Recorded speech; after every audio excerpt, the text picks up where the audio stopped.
So, John, congratulations on the film. Thanks. I was there at the world premiere at Sundance. Oh, you were? Oh, cool. Yes, and to kind of see you so emotional and choked up after that movie was really special, I feel. It was a really weird... it took me by surprise. For some reason, I hadn't reflected on it while we were making it.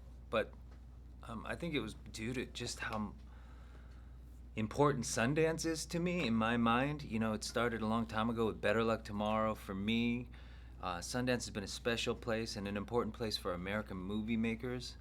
And to be there and then watch the audience watch this Asian family that looked like mine was very moving. Yeah, it was just that actually added another layer to the movie for me. Like seeing how emotional you were afterwards. Yeah. You probably don't even remember. You came up to me, like I came up to you. You gave me a hug and everything because you were so moved by the I get huggy. yeah. But I'm so glad that you were able to do this. Do you feel between this movie and now Crazy Rich Asians that there's going to be more doors open for, representation in the Asian community?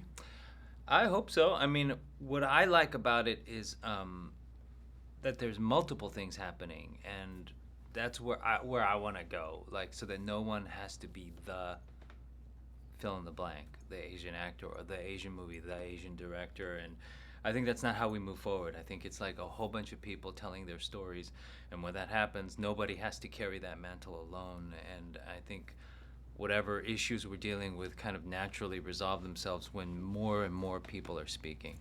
Yeah. This movie for you, what did you think of it when you got the script initially?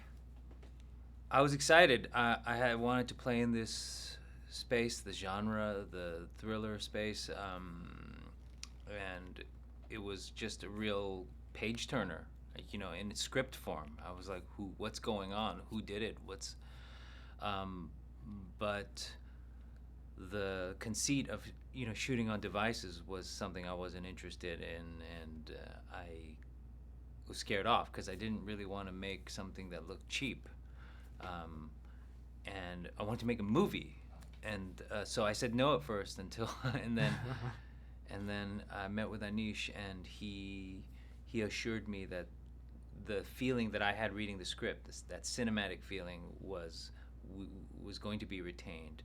And he showed me how he intended to do it on his laptop. And when I was assured of that, when and I'm meeting him, I was on board with him as a person. So I said yes. I asked Deborah this question. I'm curious to hear your thoughts on this. As an actor, you've been very established. You've done a lot of TV work. You've done a lot of movies.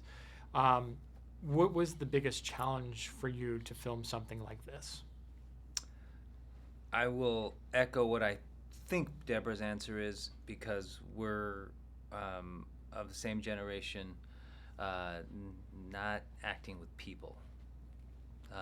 It's just really weird. Because I rely on that. I rely on eyes, and frankly, it just makes it easier, to be truthful. So that was the strangest part of the whole thing. Well, thank you again for this interview. It was great seeing you again. Congratulations, man.